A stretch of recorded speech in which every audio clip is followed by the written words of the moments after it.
ရှင်သေဝလိရဲ့အတိတ်ကဘဝစာကြောင်းကိုကြည့်လိုက်မယ်ဆိုရင်ဒီကဘာကနေပြီးနောက်ကြောင်းပြန်ပြီးတော့ရေတက်လိုက်မယ်ဆိုကဘာတသိန်းမှာပထမုဒ္ဒရာမြတ်စွာဘုရားပွင့်ခဲ့အဲ့ဒီပထမုဒ္ဒရာမြတ်စွာဘုရားပွင့်တဲ့အချိန်တုန်းကသူဟာလူဘဝရရှိလာလူဘဝရရှိပြီးတော့ပထမုဒ္ဒရာမြတ်စွာဘုရားရဲ့ကျောင်းတော်ကိုသွားပြီးတော့ပရိသတ်အစွန်ကနေပြီးဖရာတရားကိုနာယူခဲ့ဘူးတယ်နော်ရှေ့တက်နာတာမဟုတ်ဘူးနောက်ဆုံးကနေပြီးတော့နာတာ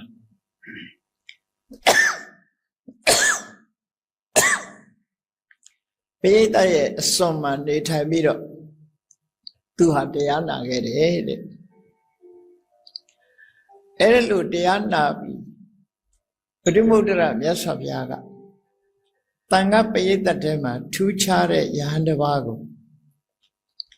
ဧတရေဝေဒုဖြင့်ချီးကျူးမြောက်စားတာတိုင်ကြားသိခဲ့ရတယ်လောကမှာထူးခြားတဲ့ပုဂ္ဂိုလ်တွေကို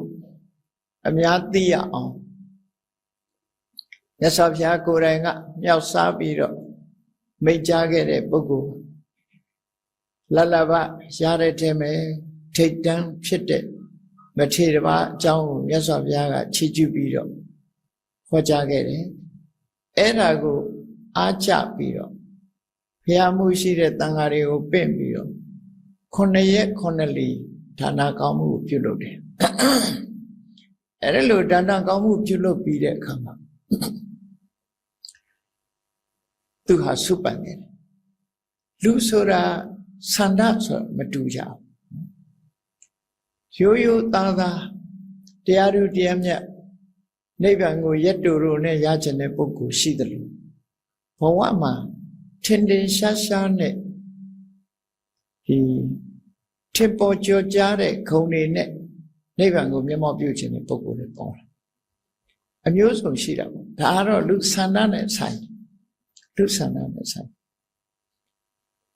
စိတ်ဆန္ဒပေါ်မှာမူတည်ပြီးတော့သူဟာနောင်ဖရာတွေရဲ့လက်ထက်မှာအခုလိုလက်လက်ပါအရာမှာမြတ်စွာဘုရားကိုယ်တိုင်ကချီးကျူးပြီးအပြောခံရတဲ့ပုဂ္ဂိုလ်မျိုးသူဖြစ်ချင်တယ်ပေါ့အဲ့ဒါကိုစုတောင်းတာကိုမြတ်စွာဘုရားကနေပြီးတော့ဒီဖြာရိတ်ပေးခဲ့တယ်သူရဲ့စိတ်ဆန္ဒတွေသူရဲ့ကုသိုလ်ကောင်းမှုတွေပစ္စုပန်အခြေအနေကိုကြည့်ပြီးတော့အနာဂတ်ကိုပြောတာ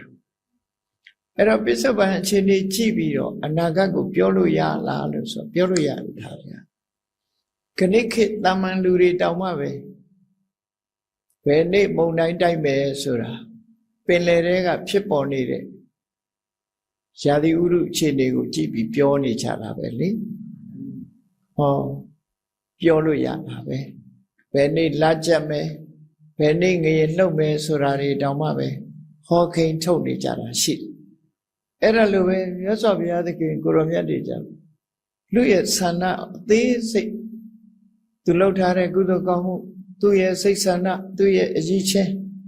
ဒါဟာဧကန္ဒိဋ္ဌသူလိုချင်တာကိုရစီမှာဖြစ်တယ်ဆိုတာကိုတော့မြတ်စွာဘုရားတွေဟာရှင်းရှင်းလင်းလင်း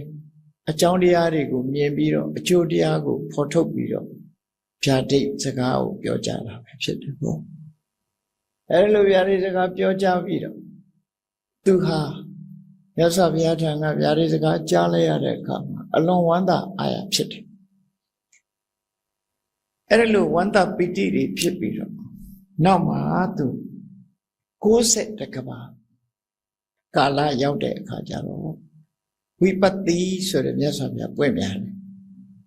အဲ့ဒီဝိပဿီမြတ်စွာဘုရားပွင့်တဲ့အခါမှာကျတော့ဗန္ဓုမတိဆိုတဲ့မြို့တော်ကလူတွေဟာတိုင်းပြည်အုပ်ချုပ်တဲ့ဘုရင်ကြီးနဲ့ရှင်ပြိုင်ပြီးတော့ကုသိုလ်ကောင်းမှုလုပ်ကြတယ်ဘုရင်ကဘသူကိုမှခွင့်မပေးခြင်းဘူးအဲ့ဒါဘုရင်စီကရအောင်မြတ်စွာဘုရားနဲ့တန်ဃာတွေကိုဆွမ်းကပ်ဖို့အခွင့်အရေးမရရအောင်တောင်းပြီးတော့ဘုရင်ကြီးနဲ့ရှင်ပြိုင်ပြီးတော့ကုသိုလ်ကောင်းမှုတွေလုပ်ကြတယ်အဲ့ဒီကုသိုလ်ကောင်းမှုလုပ်တဲ့အချိန်မှာသူဟာဗန္ဓုပတိမြို့မှာလူဖြစ်တာမဟုတ်ပဲနဲ့ တောကရွာငယ်လေးတစ်ခုမှသွားလူဖြစ်တယ်လူဖြစ်ရင်မြို့ပေါ်ကိုသူတက်လာတယ်တစုံတစ်ခုရောင်းဖို့ဆိုပြီးသူ့လက်ထဲမှာဘာပါလာတော့ဆိုပြီးဒီတင်လေခဲသို့မဟုတ်ထညက်ခဲပေါ့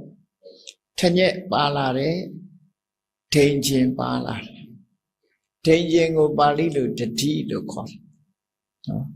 ထန်းလျက်ကိုတော့ဂုလလို့ခေါ်တယ်အဲ့ဒါနှစ်ခုသူယူလာလမ်းမှာတခါပြားကောင်တွေကမစုပ်ဖဲနဲ့ပြားအောင်ကိုဒီတိုင်းစွန့်ခွာပြီးတော့ထွက်သွားတဲ့ပြားကောင်တွေမရှိတော့တဲ့ပြားအောင်ကြီးတစ်ခုသူအစင်သင်တွေ့တဲ့အခါမှာအဲ့ဒီပြားအောင်ကြီးကိုလည်းဒီတစ်ကိုင်းနဲ့ကွာချိုးပြီးတော့သူယူလာပြီမြို့ကြရင်ဒါဝယ်တဲ့လူရှင်ရောင်းမယ်ဆိုတဲ့ရွေးချက်နဲ့လို့သူ့လက်ထဲမှာပါလာတာပြားဖို့ရဲ့နော်ထန်းလျက်ရဲ့ဒိန်ချင်းရဲ့ဒိန်ချင်းအိုးရဲ့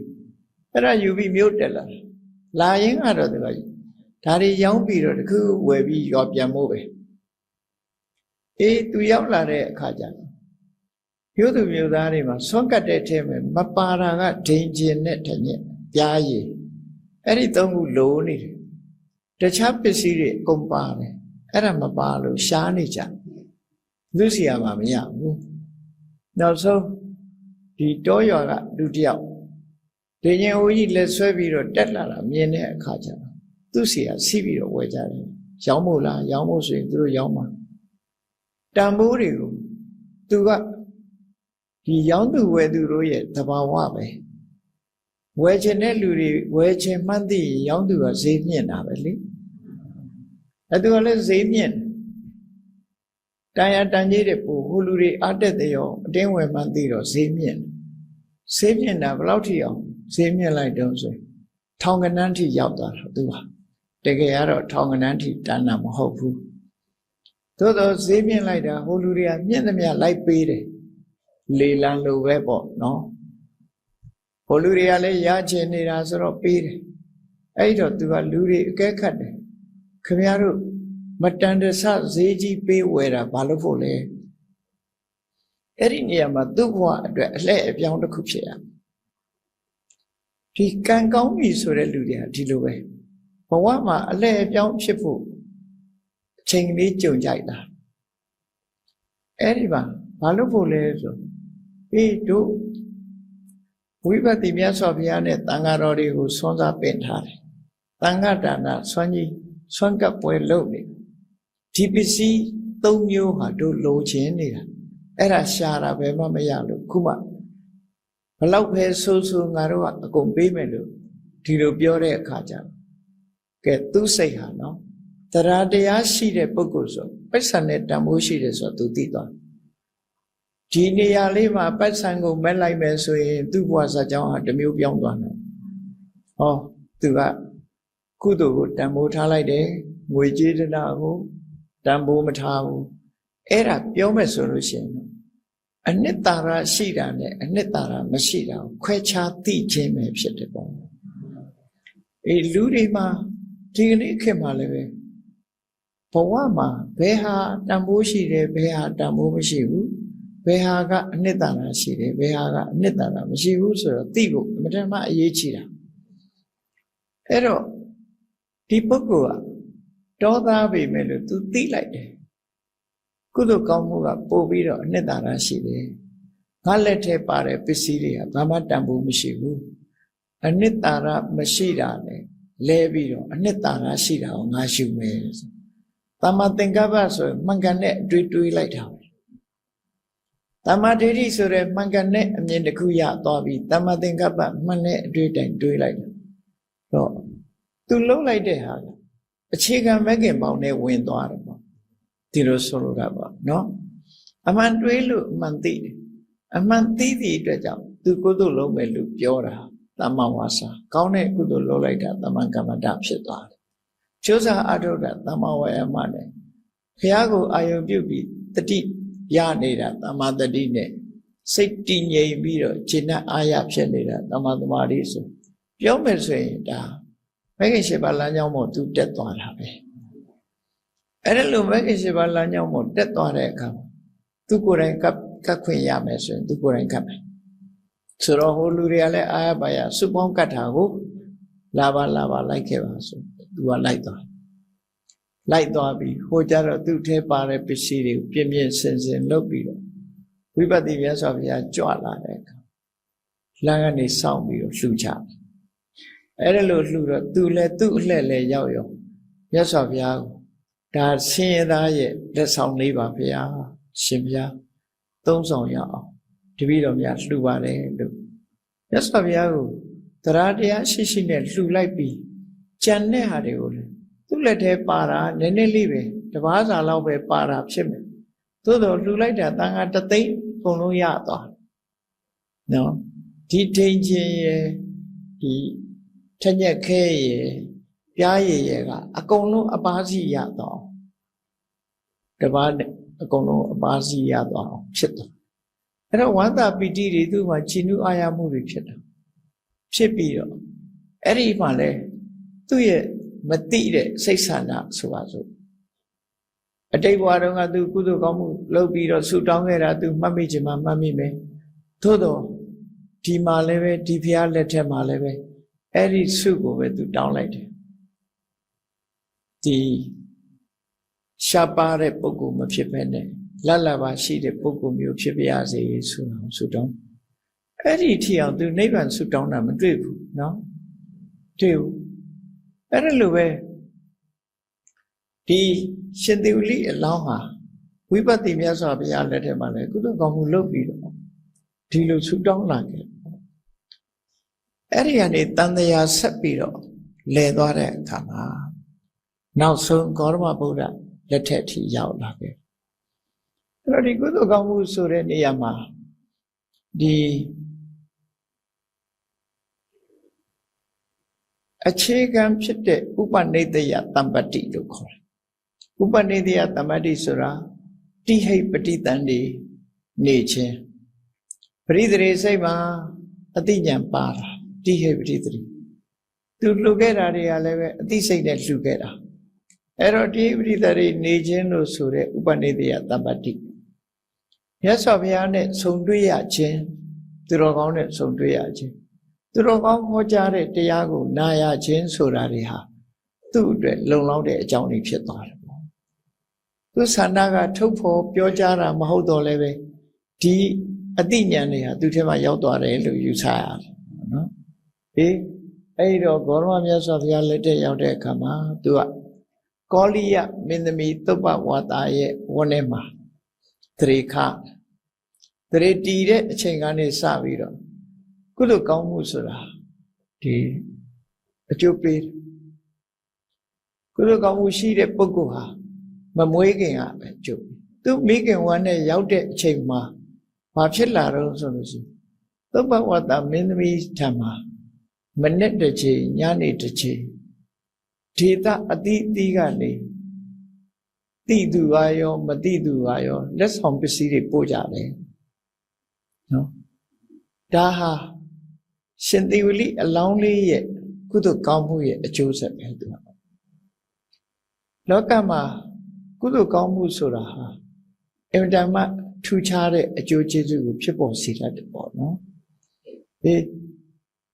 ဒီသူကုသိုလ်ကောင်းမှုကြောင့်သူ့ရဲ့သူတရေတီးနေတဲ့မိခင်မှာလာလာပါရီပေါ်များလာလိုက်တာဟိုကလာပေးဒီကလာပေးနဲ့ပေးကြဒါတွေမကဘူးထူးခြားချက်တွေကတော့သူ့မိဘရဲ့အံ့ဩဝယ်ရသူ့မိခင်ရဲ့အံ့ဩဝယ်ရအခြေအနေတွေကိုလူတွေကယုံကြည်ပြီးတော့မျိုးစေ့တွေဆိုလို့ရှိရင်သုပ္ပဝတ္တမင်းသမီးလက်နဲ့ကင်ပြီးတော့စိုက်လိုက်လို့ရှိရင်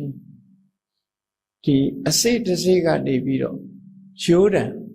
ရာထောင်ထိအောင်ထွက်လာတယ်မျိုးစေ့တစ်ခုကနေပြီးအပင်တွေအများကြီးပေါက်တယ်လို့ဆိုအဲ့ဒါလို့ထူးခြားချက်တွေနဲ့မမွေးခင်ကလေးကသူ့ရဲ့ဘုံကံပါရမီအရာဒီလိုအကျိုးကျေးဇူးတွေလူလောကမှာဖြစ်ပေါ်လောကမှာကံတရားဆိုတာဟာ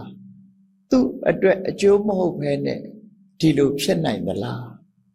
နော် ကံဆိုတာကိုပြုတဲ့ကံကိုသာလင်ခံရတယ်ဆိုတဲ့စကားမျိုးနဲ့ကြည့်မယ်ဆိုလို့ရှိရင်ကိုပြုတဲ့ကံဖြစ်တော်လည်းပဲကိုတင်မကဘူးပတ်ဝန်းကျင်မှာဆံရတာတို့ခံရတာတို့ဆိုတာရှိတယ်အဲ့တော့ကုသကံရဲ့အကျိုးပေးမှုဆိုတာဒီကနေ့ခေတ်မှာလည်းပဲဒီကုသကမှုလုပ်ခဲ့တဲ့သူငယ်တယောက်ဒီအိမ်မှာမွေးဖွားလာတယ်ဆိုလို့ရှိရင်မိဘတွေဟာစီးပွားဥစ္စာတွေတိုးတက်လာကြတာရှိတယ်တိုးတက်လာတာရှိသလိုဆိုးရုပ်ပြပြသွားတာတွေလည်းရှိတယ်ကံမကောင်းမှုဆိုရင်ဆိုးရုပ်ပြပြသွားတဲ့အချိန်ချင်းပျက်စီးတယ်ဆိုတာမျိုးတွေလာတယ်အဲ့တော့လူတယောက်ရဲ့ကုသိုလ်ကံအကုသိုလ်ကံဒီပရိသေရီချိုးပေးရင်တော့သူ့ကိုယ်သာပေးမှာဖြစ်တယ်သို့တော့ပဝတ္တိချိုးလို့ခေါ်တဲ့အကျိုးကြတော့သူ့ရဲ့ပတ်ဝန်းကျင်မှာအကျိုးရဥပမာကိုမိသားစုထဲမှာသားတဦးကနေပြီးတော့စီးပွားဥစ္စာတိုးတက်သွားလို့ရှိရင်မိဘလည်းချမ်းသာသွားတာပဲလေသူ့ကိုအမိပြုပြီးတော့မိသားစုတွေအကုန်လုံးချမ်းသာကြတကယ်ရတာတော့သူရတာပဲသို့တော့သူရသည့်ပစ္စည်းဥစ္စာကမိဘတွေပါသုံးဆွဲခွင့်ရသွားအဲ့ဒါအကုသိုလ်ကံကြတော့လေတူတူပဲလေမိဘုံနာကတ်ရင်တော့ဘယ်သူကတ်ပူမှာပဲတော့အကုသိုလ်ကံကလည်းပဲတယောက်တည်းခံရတယ်လို့ဆိုပေမဲ့လို့မကောင်းမှုအကုသိုလ်အကျိုးပေးပြီဆိုရင်ပတ်ဝန်းကျင်မှာထိခိုက်တတ်တယ်ပေါ့အေးရှင်သေဝလိအလောင်းဟာသုဘဝတ္တရဲ့ဝန်းထဲမှာအခုလိုဝင်ရောက်လာတဲ့အချိန်လေးမှာတရိခတဲ့အချိန်မှာထူခြားအံ့ဩဖွယ်တွေဖြစ်တယ်သို့တော့ကုသိုလ်လုပ်ခဲ့တယ်လို့အကုသိုလ်ကလည်းသူကလုပ်ခဲ့တာရှိတယ်လုပ်ခဲ့တာရှိသည့်အတွက်ကြောင့်သူများတွေမှာ6 လလွယ်10 လဖွားဆိုတာအကြာဆုံးပဲသူကြတော့9 နှစ်တည်းမိခင်ဝမ်းထဲမှာ9 နှစ်ကြာအောင်နေတာမိမဖွားဘူး9 နှစ်ကြာတယ်အေးမိဖွားတော့မယ်လို့ဆိုတဲ့အခါ9 ရက်တိတိဆိုပါစို့ကပ္ပမုံလှလို့ခေါ်မိမဖွားနိုင်မဲ့နဲ့9 ရက်တိတိမေတော်ကြီးဟာခံနေရတယ်အဲ့ဒီအကျိုးဆက်တွေဟာသားအမိ2 ယောက်လုပ်ခဲ့တဲ့အကုသိုလ်ရဲ့ကံတရားတွေအဲ့တော့လူလောကမှာရှိတဲ့ပုဂ္ဂိုလ်တွေဟာကုသိုလ်လည်းလုပ်ကြတယ်အကုသိုလ်လည်းလုပ်ကြတယ်အကုသိုလ်လုပ်သည့်အတွက်ကြောင့်အကုသိုလ်ရဲ့အကျိုးတွေကိုလည်းရရှိတယ်ကုသိုလ်လုပ်ခဲ့သည့်အတွက်ကြောင့်ကုသိုလ်ရဲ့အကျိုးတရားကိုလည်းရတယ်ကဏ္ဍတုတ်ကဝိပါကလူလောကမှာရှိတဲ့ပုဂ္ဂိုလ်တွေဟာဒုက္ခဒုက္ခ2 မျိုးကိုအကျိုးပေးတတ်ကုသိုလ်ကြောင့်ဒုက္ခဖြစ်တော့လဲအကုသိုလ်ကြောင့်ဒုက္ခဖြစ်ရတယ်နော်ဘဝဒီလိုကြမှာဘဝကိုစုံတယ်လို့လည်းတချို့ကထင်ကြတယ်လူဘဝရတဲ့ပုဂ္ဂိုလ်ဟာချမ်းသာဒုက္ခခံရတယ်လို့ဒုက္ခခံရတာတွေလည်းရှိတယ်အဲ့ဒါလို့အနေထားမျိုးသားမီး2 ယောက်တစ်ချိန်တုန်းကမြို့ကိုပိတ်ဆို့ပြီးမြို့သူမြို့သားတွေအစာငတ်ရင်ငတ်အောင်ပိတ်ဆို့ခဲ့တဲ့အကုသိုလ်ကံတွေကြောင့်မို့လို့သူဟာပိတ်ဆို့ခြင်းခံထားရတယ်လို့သူဆိုအဲ့ဒီလိုကနေပြီးတော့9 ရက်တိတိဒီမမွေးဖွားနိုင်မဲ့နဲ့နာကျင်တဲ့ဒုက္ခဝေဒနာကိုခံစားနေရအဲ့ဒီဒုက္ခဝေဒနာခံစားနေရတဲ့အချိန်မှာသုဘဝတ္တမင်းသမီးရဲ့အတွေးလေး3 မျိုးဟာဒုက္ခကိုသက်သာစေတယ်လို့ဆိုတယ်နော်ဒီသင်္ကန်းစာရှိဥစရာမတမကောင်းတယ်သူ့ရဲ့ပထမအတွေးလေးကဘာလို့ဆိုရင်သမ္မာသမ္ဗုဒ္ဓဝတ္တသောဘဂဝါယောဣမတ္တဒုက္ခတဘာဟာနာယဓမ္မတိတိဒီလိုဒုက္ခမျိုးတွေပျောက်ကင်းမှုအတွက်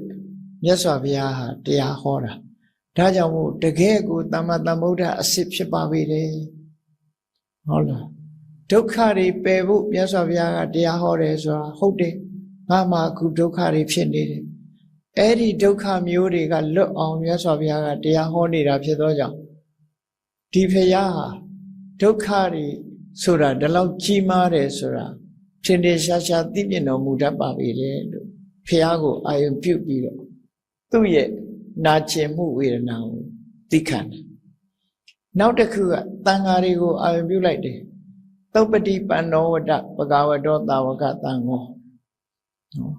ယောဣမတ္တဒုက္ခတပဟာနာယပฏิပစ္စတိအရိယတန်ခါအရှင်မြတ်တွေဟာဟောဒီဒုက္ခမျိုးကလွတ်ဖို့အတွက်ကျင့်ကြံကြုတ်ကိုအထောက်နေကြတာဖြစ်တယ်။တန်တရားတိုင်းမှာကြုံတွေ့ရတဲ့ဒီလိုဒုက္ခမျိုးဟာအလွန်ကြီးမားတယ်။ဇာတိဒုက္ခဆိုတဲ့ဇာတိကိုအခြေခံပြီးတော့ဖြစ်ပေါ်လာတဲ့ဒီဒုက္ခမျိုးတွေကလွတ်ဖို့ကျင့်နေကြတဲ့ယဟန်တော်တွေဟာတကယ်ကိုမှန်ကန်တဲ့အကျင့်ရှိတဲ့ပုဂ္ဂိုလ်တွေဖြစ်ပါပေတယ်။ငါကိုယ်တိုင်ဒီဒုက္ခကိုခံနေရတယ်ဆိုပြီးတော့တုခံဝတ္တနိဗ္ဗာန်ယတ္ထိတံယတ္ထိဣမံဒုက္ခနတ္တံဝိသတိဒီလိုဒုက္ခမျိုးမရှိတဲ့နိဗ္ဗာန်အလုံးကိုချမ်းသာပါပေတယ်နိဗ္ဗာန်ကိုလည်းညှော်မှန်းပြီးတော့အာရုံပြုလိုက်ပြီးဟောဒီအတွေး၃မျိုးနဲ့သူ့ရဲ့ဒုက္ခကိုအောင်ဤသိခံတယ်ဒါဟာသင်္ကန်းစာယူထားစရာပေါ့လူတိုင်းဟာဒုက္ခဆိုတာကြုံရတတ်တယ်ပေါ့ကြုံတဲ့အခါမှာတောကတွေဒေါသတွေဖြစ်နေတာများတယ်ပေါ့အဲ့ဒီလိုဒေါသတွေဖြစ်နေလို့ရှိရင်ပို့လို့ဒုက္ခကိုပို့ဆိုးသွားစေနိုင်တယ်အခုသောဘဝသားမင်းသမီးဟာသူခံစားနေရတဲ့ဒုက္ခကိုဘုရားကိုအာရုံပြုတယ်သူဘုရားအာရုံပြုပုံကအဲ့ဒီပုံစံနဲ့အာရုံပြုနော်တရားကိုအာရုံပြုတယ်သံဃာကိုအာရုံပြုတယ်နိဗ္ဗာန်ကိုအာရုံပြုတယ်သမ္မာသမ္ဗုဒ္ဓဖြစ်ပုံသုပ္ပတိပန္နဖြစ်ပုံနိဗ္ဗာန်ရဲ့ချမ်းသာဒုက္ခဖြစ်ပုံဒါတွေကိုအာရုံပြုပြီးတော့သူဒုက္ခဆင်းရဲဒုက္ခကိုအောင်ဤသိခံအဲ့ဒါလို့အောင်ဤသိခံပြီးတော့ဆင်းရဲဒုက္ခကိုကြော်ဖြတ်တာ9ရက်လောက်ကြာသွားသူ့ရဲ့အမျိုးသားမင်းသားကိုဘုရားစီလွတ်ပြီးတော့သူဒုက္ခခံနေရတဲ့အကြောင်းကိုရှောက်ကြားစီလေဘုရားကိုကြော့ခိုင်းတယ်မြတ်စွာဘုရားစီသွားကြော့တဲ့အခါမှာမြတ်စွာဘုရားကသုဘဝါဒမင်းသမီးကဒီလိုဒုက္ခရောက်နေတယ်မြတ်စွာဘုရားကိုသူကကြော့တယ်ကြော့ဖို့အတွက်တပည့်တော်ကိုလွှတ်လိုက်တယ်သူကိုယ်တိုင်ကလည်းကြော့ပါတယ်ဆိုတာပြောလိုက်တဲ့လျှောက်ထားလိုက်တဲ့အခါမှာမြတ်စွာဘုရားကပြန်လီပြီးတော့ဗာမိတ်ရှိတော့ဆိုနော်ဒုက္ခိတာဟောတုသုဘဝါဒကောလိယထိတာအာရောဂံပုဒ္ဒံဝိသံတုနော်သုဘဝါဒကောလိယမင်းသမီးသုဘဝါဒဟာယောဂကင်းပျောက်ကင်းပြီးတော့ချမ်းသာခြင်းသို့ရောက်ပါစေယောဂကင်းတဲ့သားကိုမွေးဖွားပါစေလို့မြတ်စွာဘုရားကမေတ္တာပို့ပြီးနှုတ်မြတ်ပြီးဆုပေးလိုက်တာပေါ့အဲ့ဒါလို့ဆုပေးလိုက်တဲ့အချိန်မှာဟိုမှာ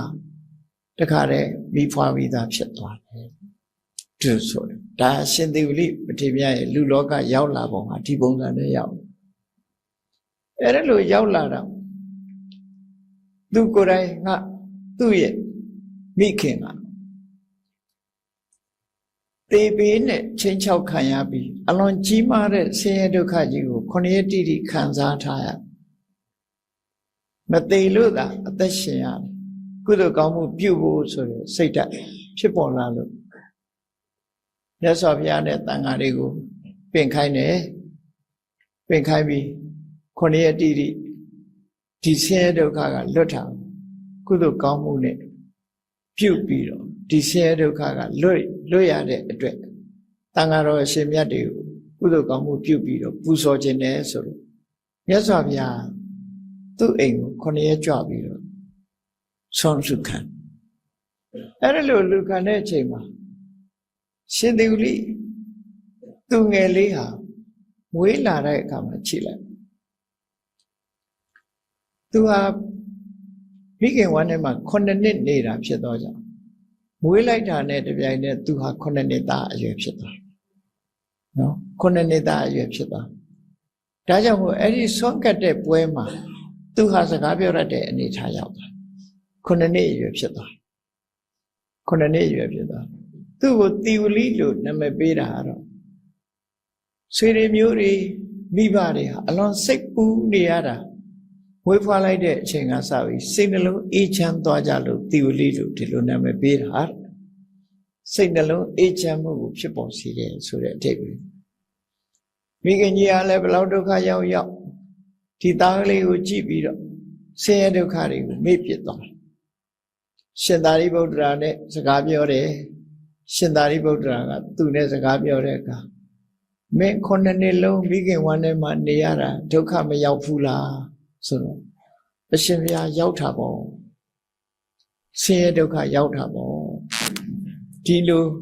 ငရဲအိုးတဲ့ကတပည့်တော်လွတ်လာရတယ်လို့ခံစားရပါတယ်တဲ့ဆိုပြီးတော့ရှင်သာရိပုတ္တရာနဲ့စကားပြောတာ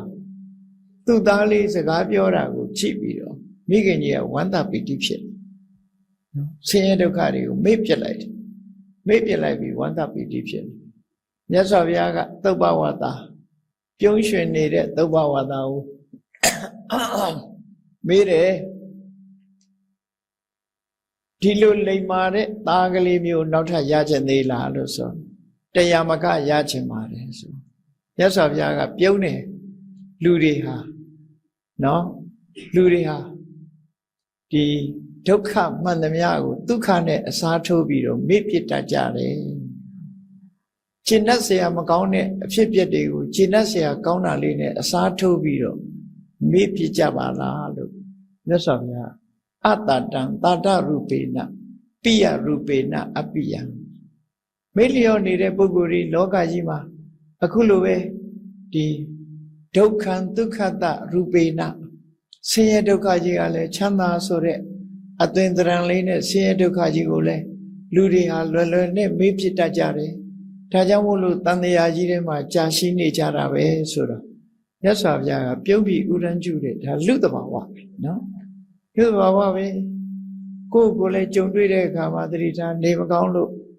နော်ဆိုပါစို့ဆေးသွားကူရလို့ diagnose ထဲမှာယောဂဝေဒနာအလွန်ကြီးတယ်ဆိုပါစို့ဖော်ပြတဲ့အခါမှာဒီယောဂဝေဒနာကုလို့မရတော့အောင်ပြင်းထန်နေပြီဆိုတဲ့အချိန်ကုလို့ပျောက်ကင်းသွားလို့ရှိရင်အဲ့ဒီယောဂဝေဒနာကိုပြန်မေ့သွားပြီးတော့ပျော်စရာတွေပြန်တွေးကြပြန်တာပဲဒီလိုယောဂဒီလိုခန္ဓာမျိုးကြီးကိုနောက်ထပ်မလိုချင်ဘူးလို့ဆိုတဲ့စိတ်ဖြစ်တဲ့ပုဂ္ဂိုလ်ဟာအလွန်ရှားလိုက်ဘဝတစ်ခုမှာမေ့သွားတာအမြဲတမ်းဒီတန်တရားကိုရှိကြစေတတ်ဘယ်သူကနေပြီးတော့မေ့အောင်လုပ်တာလဲလို့ဆိုအပြစ်ကိုဝိဇ္ဇာကဖုံးလိုက်တယ်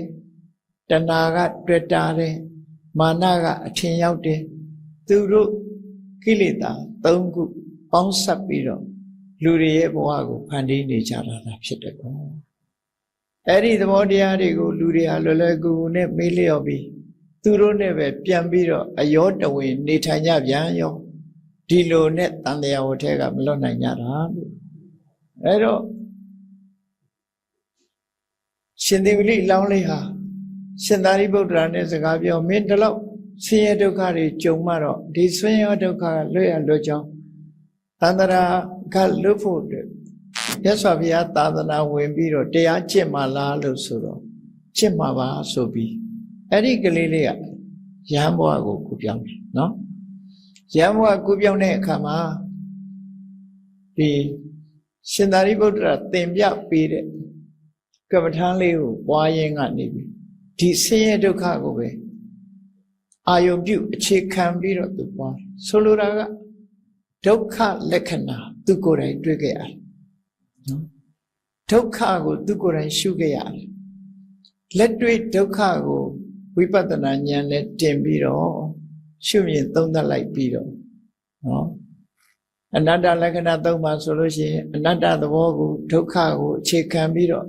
ဒုက္ခရှုတော့ကနေပြီးတော့အနတ္တသဘောပေါ်အောင်မြတ်စွာဘုရားဟောတယ်။ယမယံခတချို့သုတ်တွေမှာဆိုရင်အနိစ္စရှုတော့ကနေဟောတယ်။မမြဲလို့အနတ္တဖြစ်ပေါ်။အခုတိဝလိသူငယ်လေးအတွက်ကြတော့ဒုက္ခကိုအခြေခံတဲ့အနတ္တလက္ခဏာကိုသင်ပေးတယ်။နော်ဒုက္ခကိုအကြောင်းပြုပြီးတော့ဒုက္ခလက္ခဏာဒီဟာကိုပို့ပြီးတော့ထင်ထင်ရှားရှားရှုမှတ်ပွားများဖို့ဤစနစ်ကိုသင်ကြားပေးပြီးတော့ဆံချရန် ဒီရှင်ပြုပေးလိုက်တဲ့အခါမှာဉာဏ်ရည်ဉာဏ်တွေကထက်မြက်လာတဲ့ပုဂ္ဂိုလ်ဖြစ်သည့်အတွက်ကြောင့်အလွယ်တကူသဘောပေါက်နားလည်ပြီးတော့သူဟာယန္နာဖြစ်သွားတယ်လို့ဆိုတယ်နော်အဲ့တော့ယန္နာဖြစ်တာမြန်လာရီလားလို့ပြောမယ်ဆိုလို့ရှိရင်ကဘာတသိန်းကလုတ်ခဲ့တဲ့ကုသိုလ်ရဲ့အစွမ်းလေးရှိတယ်လေကဘာတသိန်းကလုတ်ခဲ့တဲ့ကုသိုလ်ရဲ့အစွမ်းလေးတရားနာတဲ့အခါမှာတရားနာရင်ကနေပြီးအာယုစိုက်ပြီးနာလိုက်တာဟာလေကျင့်ကြံကြုတ်ကိုပွားများအထောက်ခြင်းပဲဖြစ်တယ်။ဒါကြောင့်မို့စာပေကျမ်းဂန်မှာဘယ်လိုဟောတော့ဆိုရင်တရားနာတဲ့အခါမှာမှတ်သားအောင်မှတ်မိအောင်ကိုယ်ခန္ဓာကိုယ်နဲ့ဆက်ဟပ်ပြီးနာမယ်ဆိုလို့ရှိရင်အဲ့ဒီနာယူခြင်းကသောတပတ္တိမေစသည်ကိုပေးနိုင်တယ်လို့သူဆို။ဒါမို့မြတ်စွာဘုရားလက်ထက်ကတရားနာရင်ပဲတရားဥတရားမြတ်ရသွားတဲ့ပုဂ္ဂိုလ်တွေရှိတယ်။နော်တရားနာရင်ပဲဒီကြင်ကြံမှုကဖြစ်သွားတယ်တရားနာရင်ကနေပြီးအာယုစိုက်ပြီးတော့နားထောင်ရင်ကနေကိုယ်ခန္ဓာနဲ့ဆက်ဆက်ပြီးတော့အတိတရားတွေကိုရသွားတာဖြစ်တယ်အဲဒီလိုဖြစ်သွားတာဒီလိုအတိညာထက်တဲ့ပုဂ္ဂိုလ်တော်မှပဲလောကကြီးမှာဒုက္ခတွေရောက်ခဲ့ရတာဟာအင်မတန်မှအံ့ဩဖွယ်ရကောင်းတယ်ဆိုတာနဲ့ပတ်သက်ပြီးတော့ယဟန်တွေဟာရှင်တိဝတိဒုက္ခခံခဲ့ရပုံဒုက္ခကလွတ်မြောက်လာပုံနဲ့သူ့ဘဝရဲ့ဒီလိုထူးခြားတဲ့ပုဂ္ဂိုလ်ဖြစ်ပါရဲ့တန်းနဲ့သူဟာဘာကြောင့်ဒုက္ခရောက်ရတယ်ဆိုတာတွေကိုမြတ်စွာဘုရားရဲ့ကိုယ်တော်မြတ်ကတန်တရာရဲ့အပြစ်တစ်ခုအနေနဲ့ဓမ္မပဒမှာဟောထားတဲ့တရားလေးတစ်ပုဒ်ကမှတ်သားနိုင်ရစရာကောင်းတယ်ပေါ့နော်